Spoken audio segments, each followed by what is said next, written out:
ทักทายสบายดีพี่น้องสุขุสุคนมื้อนี้บ่าวคำพูก็ได้มาที่บุญกระบองใหญ่ที่วัดบ้านโพนงามเมืองอาสาพรทุกคนบุญกระบองใหญ่ที่บ้านโพนงามตอนนี้ก็ได้มาฮอดจอดถึงมาโอ้โหโมทนาน้ำเพิ่นพี่น้องทำบุญทำทานมื้อนี้ก็มาเบิ่งบุญกระบองใหญ่ทุกคนมีแต่กระบองบึงในวัดทุกคนพื้นบ้านเนาะเป็นวัฒนธรรมเพิ่นก็เว้าภาษาชนเผ่าบรูได้ทุกคนมาเบิ่งทางนี้ทุกคนปัจจุบันนี้สถานการณ์ทุกคนฮูกปั้นเป็นฮูกปั้นทุกคนสัญลักษณ์ฮูกปั้นขบวนบัดนี้มาเบิ่งรอบๆกันไปทุกคนว่ามีหยังสิ่งที่แปลกนะทุกคนคือว่ารอบ2ทุกคนเฮายังเก็บภาพให้บรรยากาศแบบอันสวยๆทุกคนแบบสิ่งที่แปลกๆให้ทุกคนเบิ่งนะว่าตัวใดสิ่งที่แปลกทุกคนมาเบิ่งนี่น่าจะเป็นรูปปั้นแบบลิงนะทุกคนน่าจะแม่นทุกคนเลยเป็นบุญกุศลที่เฮาได้มาตอนนี้ก็ตกบ่ายและเพิ่นก็สิได้ทำการแสดงและทุกคนเลยอีกบ่ดนบ่นาน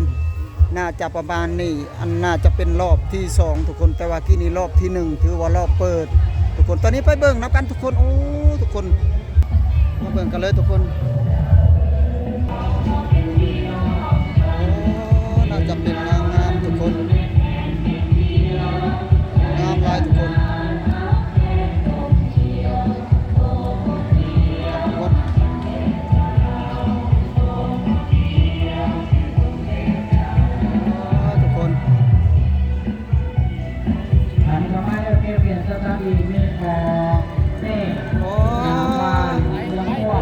น่าจะเป็นนางงามนี่เนาะใกล้สิแสดงเลยบ่แสดงบ่มีแสดงอยู่บ่ตอนแรกนี่มีตอน1 โมงหมดแรงโอ้แสดงว่ายังมีต่อเนาะ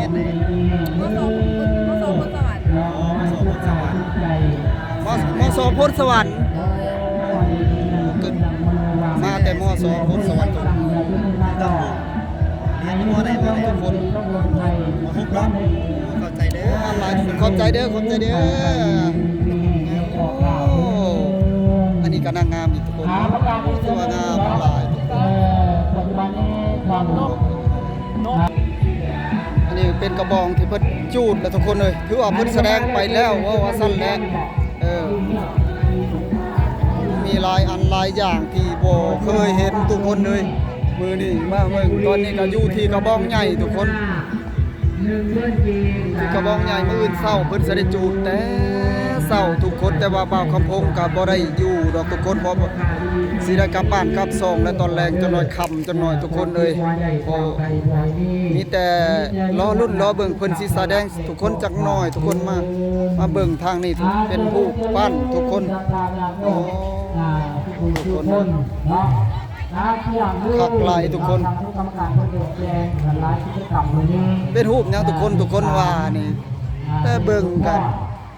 คือว่ารูปหมาทุกคนเป็นรูปปั้นขออนุญาตบาดคำบ่แม่นว่าเว้าทุกคนแต่ว่าคำพงก็ยังเดาบ่ยกอ้อทุกคนเลยนี่จะไปเบิ่งขั้นต่อไปทุกคนทุกคนเลยบรรยากาศค่อยค่ำลงแรงคนแห้งหลายทุกคนถือว่าจากก่อนน้อยนึงนี่ถือว่าบ่เห็นกันเลยทุกคนตอนนี้ปุ้ยถือว่าแน่นอั่งพอสมควรอุ้มลูกน้อยอ้อยอ่อนมาเบิ่งมื้อนี้ทุกคนโอ้ยทุกคนเลยความม่วนสุดยอดทุกคนถือว่าแสดงแบบว่าฮีดคองแบบว่าอันแปลกๆนะทุกคนไผก็อยากเบิ่งนะเป็นแบบนี้แหละมาเบิ่งทางนี้ทุกคนขออนุญาตบาดคำสิ่งที่แปลกที่สุดทุกคนห้องน้ำเบาคำพงก็บ่เคยเห็นจักเทื่อทุกคนโอ้เฮ็ดจังได๋จะไปเฮ็ดได้ทุกคนให้เบิ่งดูพุประตูก็คักแน่เลยทุกคนเลยว่าคำพงแล้วว่าบ่แม่นห้องน้ำอันนี้ทุกคนเป็นห้องน้ำคือไม้นี่แหละทุกคนเพิ่นเฮ็ดหรือว่าต้นไม้ใหญ่บ่ทุกคนโอ้ถือว่าแปลกที่สุดแล้วทุกคนเบิ่งบ่าวคำพงขออนุญาตบาดคำเบิ่งก่อนทุกคนเลยเป็นไม้บ่ทุกคนเป็นไม้ลีเด้อทุกคนต้นไม้ใหญ่ทุกคนทุกว่าใหญ่สุดๆแต่ต้นไม้นี่ทุกคนเบิ่งดูโพโอ้ย ทุกคนเลยผู้ใหญ่แท้เนี่ยต้นไม้ใหญ่ทุกคนน่าจะเป็นไม้แบบไม้แก้นเลยทุกคนจักสิแม่นไม้อย่างอันนี้ถือว่าสุดยอดเลยทุกคนเลยโอ้ถือว่าใหญ่สุดๆต้นอันนี้เนาะเป็นห้องน้ำทุกคนเบิ่งดูผู้ทางในผู้โอ้ยมาเจอคนดังทุกคนครูเอเพิ่นมาโอ้ยทักทายสบายดีกับเพิ่นทุกคนตอนนี้ถือว่าสิ่งที่แปลกน่าจะให้ทุกคนเบิ่งบ่แม่นว่าโอ้ทุกคนแบบไร้สาระห้องน้ำก็ให้เบิ่งแต่ว่ามันเป็นแบบแปลกนะมันเป็นแบบต้นไม้ใหญ่ทุกคนน่าจะเป็นไม้ย่างบ่หรือไม้หยังเพิ่นเห็นบ่ทุกคนอันนี้มันตะกี้อันเพิ่นแบบว่าเพิ่นซับนี่เอาขี้กะย่างทุกคนอันนี้หาเพิ่นเฮ็ดใส่โอ้ทุกคนมาเบิ่งกันเลยทุกคนทางนี้มาเบิ่งทางนี้มีสิ่งหยังที่แปลกๆกันทุกคนอยากให้ทุกคนเบิ่งหั่นนะอ๋อทุกคนเกวียนทุกคนอันนี้ฮะเพิ่นยังสิแสดงคาบแรงเด้อทุกคนมาเบิ่งนำกันทุกคนมีหยังอันนี้จะเป็นโอ่งทุกคนมันจะเป็นโอ่งหยังแต่ว่าก็บ่เข้าใจทุกคนว่าโอ่งหยังทุกคนเป็นโอ่งใหญ่หน่วยหนึ่งที่ใหญ่กว่าหมู่ทุกคนแล้วก็จะมีไถหน้าแบบตะกี้และแบบบูหานาการทุกคนมีไถมีคาดหลายอย่างทุกคนละมีทางนี้เบื้องนี้กระบองทุกคนสิ่งที่แบบว่าอนุรักษ์แบบว่าบุญกระบองใหญ่ขนาดมีแต่กระบองเต็มไปเบิดทุกคนเอ้ยมาเบิ่งทุกคนถือว่าแปลกสุดๆมื้อนี้ฮะทุกคนมีแต่รอลุ้นไปเบิ่งกันต่อไปว่าทางไหนสิ่งที่แปลกที่บ่เคยเห็นจังให้ทุกคนเห็นนะทุกคนทุกคนวันนี้ก็จะพาทุกคนไปเบิ่งพิธีการบ่อนเพิ่นจัดงานทุกคนที่นี่ก็บ่ได้ให้เบิ่งคักว่าเป็นแบบใดทุกคนสถานที่เพิ่นที่จะเริ่มแสดงต่อไปนี่เลยทุกคนไปเบิ่งนำกันเลยทุกคนมีหยังแน่ไปเบิ่งนำกันเห็นเลยว่าทุกคนเพิ่นประดับย่องอันนี้ก็จะเป็นข้องใหญ่ทุกคนข้องใหญ่คือวันบอลลันข้องใหญ่ในที่สิเปิดงานทุกคนเลยเพื่อมาเบิ่งเห็นเลยว่าทุกคนฮูบเป็นฮูบหามกระบองใหญ่ทุกคนทุกคนเลยรอเบิ่งต่อไปทุกคนอันนี้สถานที่ที่เพิ่นบอลเพิ่นจัดงานทุกคนแต่ว่ากี้นี่กับบริรีวิวให้ทุกคนเบิ่งหันนะคือว่าแมลงก็จะมีการผ่อนระวงกันอยู่นี่แหละทุกคนเป็นระวงสามัคคีว่าย้อนยุคก็แม่นทุกคนเลยเบิ่งอันนี้เป็นสถานที่บอลเพิ่นเปิดงานทุกคนมาเบิ่งย่องการย่องของเพิ่นก็โอ้งามหลายทุกคนถือว่าสวยสดงดงามทุกคนทุกคนถือว่ามีเกียรติทางนี้ก็ดีแบบของเก่าแก่บูฮานเฮาทุกคนถือว่าอยากเบิดคันว่าเรื่องกินเกียรติก็ดีทุกคนบ่อยากมีได้คู่มือนี่ทุกคนเลยทุกคนสั่นว่าไปเบิ่งกันต่อไปทางนี้อีกทุกคนว่ามีหยังทางนี้ทุกคนมาเบิ่งกันทางทุกคนทางนี้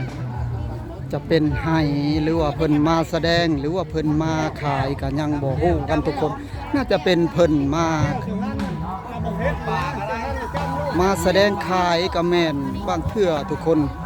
น่าจะแม่นประมาณนี้แหละทุกคนโอ้มีแต่งามๆกระโตกเลยทุกคนเบิ่งดูผม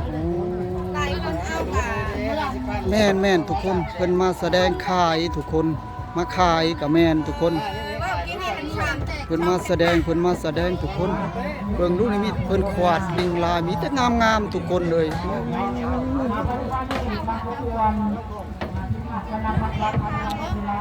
งามหลายทุกคนมี6ทุกคนแล้วก็มีสะเอิงนะทุกคนสะเอิงตำแจ่วตำยังสะเอิงแบบดินหั่นนะตำแจ่วง่ายลายปานใดนี่ฮะนี่ล่ะเบอร์นึง10,000กีบโอ้ 10,000 กีบนี่ฮะเบอร์นึง10,000กีบ2เบอร์นี่20,000ทุกคนถือว่าสะเอิงหน่วย1หน่วยมาแต่บ้านดินเขามาแต่บ้านพักขยาผู้ใดโอ้มาแต่บ้านพักขยาพุ่นทุกคนเลยอันนี้เฮ็ดด้วยสีมือเพิ่นเองทุกคนเฮ็ดเองเลยโอ้ถือว่าสุดยอดเลยทุกคนบ่มีไผเฮ็ดได้คือก็บ่คือไผอีกแบบสีมือคือได้แบบเฉพาะนี่มีแต่บ้านเดียวนี่โอ้มีแต่บ้านเดียวโอ้มีแต่บ้านพักขยานี่สุดยอดทุกคน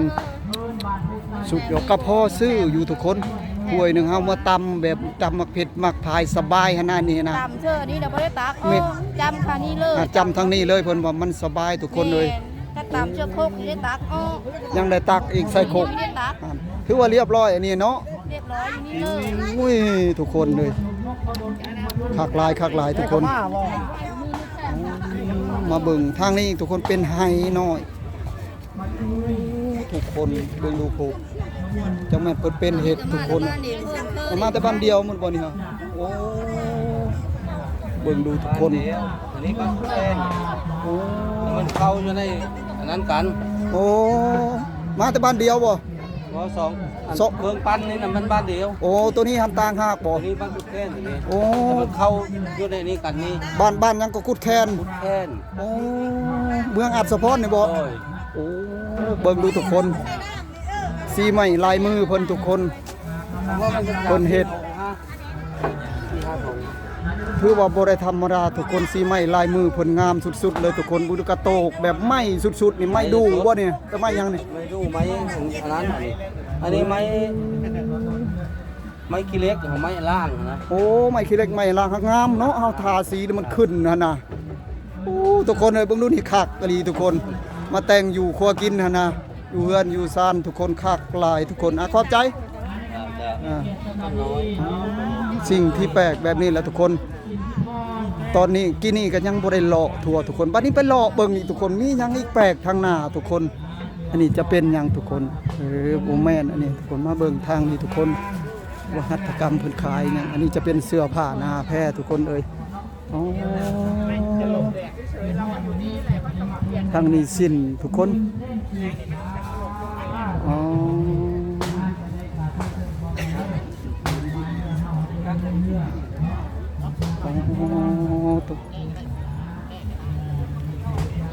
โอ้มาเจออยู่นี่เลยครูเฮานี่เนาะโอ้สบายดีคือเก่ามาอันนี้บ่สินค้านี่บ่ ตอนนี้เป็นเครื่องที่จะให้เพิ่นเดินแบบ โอ้เครื่องที่จะเดินแบบตัวนี้เนาะ เมื่อแรง โอ้มือแรงเป็นเครื่องมาจากครูเอเบิด แม่เย็ดที่สุดก็จากเอามาเลยล่ะ ตัวมีแต่งามๆทุกคนเลยกัดคนงามใส่แฮงงามทุกคน แม่ เออ แต่ว่าคนขี้ร้ายก็เป็นคนงามเบิดใดทุกคนมาใส่เครื่องเพิ่นเครื่องงามกว่ามันเครื่องเพิ่นฮะสุดเลยทุกคน มันมีตัวหนึง ขอบใจครู ขอบใจ โอ้โดยโอ้ทุกคนเลยมาเบิ่งเครื่องของเพิ่นมาขายทุกคนมาแสดงเป็นครูเอเพิ่นกาได้แบบว่าเอาเสื้อผ้าหน้าแพรมาแสดงตอนแรงทุกคนบ่แม่นเพิ่นมาขายทุกคนอ๋อทุกคนมาเบิ่งทางนี้เป็นห้านขายเครื่องทุกคนถือว่าเต็มไปเบิดสุดไปเบิดตอนแรงก็จะมีวงดนตรีทุกคนทางนอกพุ่นกับยังบ่ได้เลาะออกดอกทุกคนเลยอ๋อทุกคนเลยเบิ่งทุกคนนั้นไปจนบ่ได้ทุกคนจะแม่นคนแท้คนว่าทุกคนไปก็ยังมาเที่ยวเพราะว่าเป็นงานที่ยิ่งใหญ่ทุกคนอลังการแบบว่าแปลกที่สุดนะไทยก็บ่เคยเห็นเป็นชนเผ่าบรูทุกคนไปเบิ่งต่อไปทุกคนมาเบิ่งทางนี้จะเป็นวงดนตรีวงใหญ่ทุกคนโอ้สิมาเสพมาแรงเลยแหละทุกคนเอ้ยโอ้น่าจะมันทุกคนมาเบิ่งไฟแสงสีเสียงเพิ่นเต็มอลังการเลยทุกคนมากับรถเห็นรถคันหนึ่งทุกคนมาแต่ว่าตอนแรกพู้นแหละแต่ตอนนี้มันแดดหลายทุกคนโอ้ทุกคนเลยมาแรงในเต็มที่เลยทุกคนเป็นตาเสียมาเด้อมาเด้อทุกคนเด้อโอ้ทุกคนไปทุกคนบัดนี้เข้าไปเบิ่งทางวัดพู้นแหละอีกแล้วทุกคนเทื่อนึงทุกคนโอ้ทุกคนตอนนี้ก็ประมาณบ่ายแล้วทุกคนก็ยังบ่เห็นเพิ่นแสดงอยู่ทุกคนคนแห้งหลายทุกคนมาเบิ่งบรรยากาศบุญปีนี้ทุกคนเป็นบุญกระบองใหญ่2026ปีนี้ถือว่าเพิ่นจัดงานอลังการยิ่งใหญ่ทุกคนคนกว่าปีทั้งหลายทุกคนมาเบิ่งดูโหเต็มเบิดตามทางนะถือว่าอันจากกันแล้วบ่เห็นกันนะว่าซั่นแหละทุกคนเลยทุกคนมาเบิ่งบรรยากาศมาแต่บ้านไหนไม่ใหญ่ มาแต่พ่อไส้ โอ้มาครูพี่บ่ม่วนเนาะดีมาเบิ่งแบบนี้แหละอายุยืนยาวมัน แม่น น อ๋ออันนี้ก็มาเห็นปีนี้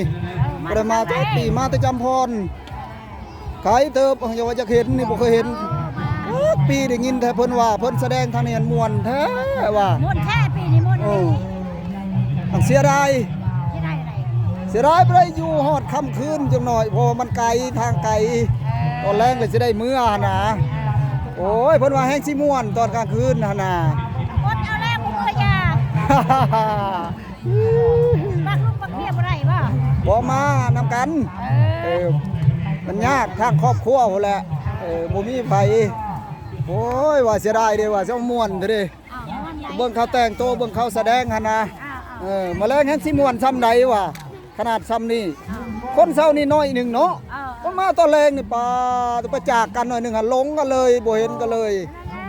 คนลาย คนหลายอีหลีจังว่าอุ้ยตัวยังสิแสดงอีกได้นี่เนาะโอ้ แห่คันได้แห่ แห่น่ะได้แห่อ้อมบ่หรือแห่น่ะใด บ่แห่มาถึงเข้ามาพี่ โอ้แสดงว่ายังอลังการนี่ได้นี่เนาะโอ้ชุดใหญ่ได้นี่เนาะโอ้แสดงว่ากี้นี่เปิดน้อยเดียวซื่อๆเป็นพิธีโอ้ทุกคนรอรุ่นนำกันทุกคนจักหน่อยรอเบิ่งทุกคนว่าสิ